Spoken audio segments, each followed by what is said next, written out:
Ano po yung feeling na this time kayo yung nag-dub ng mismong Korean film?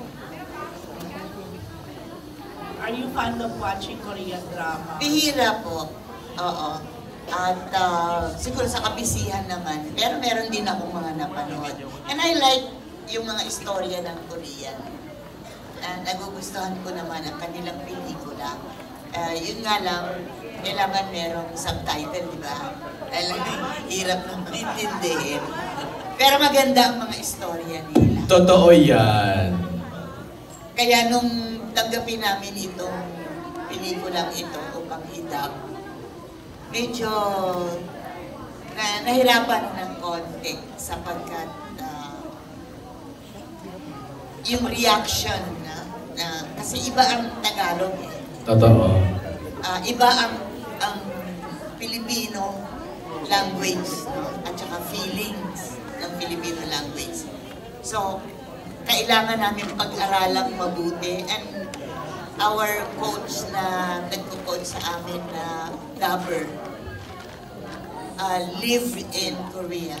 Tumira siya doon. So, nagbibigay siya ng konting advice or paliwanag regarding their buhay ng itakbo ng buhay ng mga Koreano. So pinag-aralan pa namin yun. Kaya medyo nahirapan din po kami sa pagdadab. Pero after that, inaalam namin mabuti ano yung nangyari doon, ano yung ganito. Kasi iba ang Filipino culture sa kultura ng Koreano.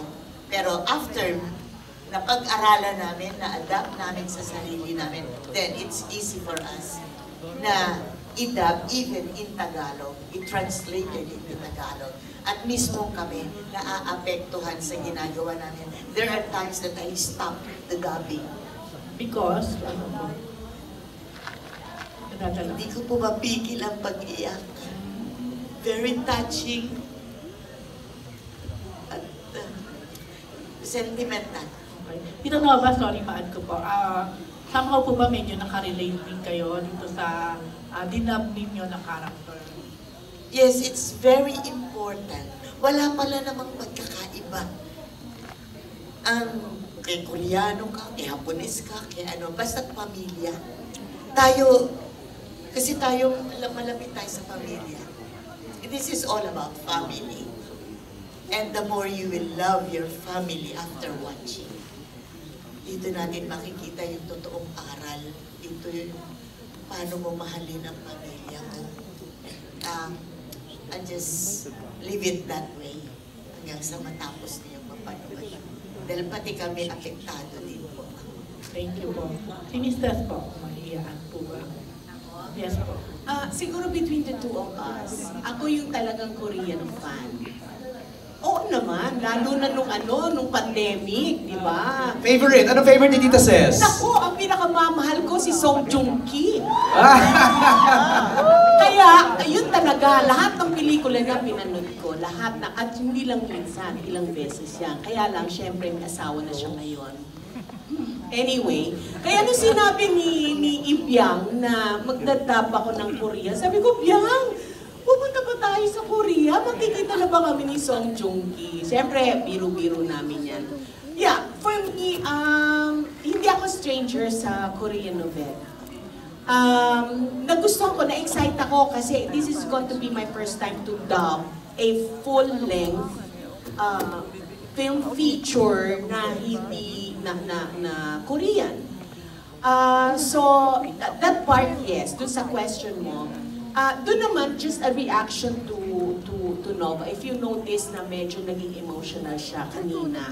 Kasi in real life, may mga linya kasi sa pelikula na ramdam, ako, I'm speaking for myself, ramdam na ramdam namin dalawa, lalo na nung, say we be best friends in the movie and in real life, para kaming magkapatid. At may linya kami na,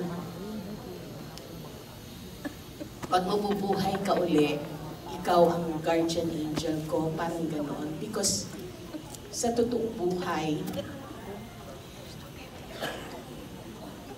ganun siya sa akin. So, nung nagdadub kami, may mga times na natatawa kami kasi nakikita namin yung sarili namin. Kung magkaibigan na tapos nag-aaway sa tutungpad. Pero yung minsan, you argue and then you babati kayo and you know, yung tipong, I don't want to give it away. Pero sa ganoong punto, naramdaman namin, kaya may time na nagdadub kami, hindi namin alam bakit kami lumunog. Thank you po. Kay Fiam na lang last, how do you feel na ikaw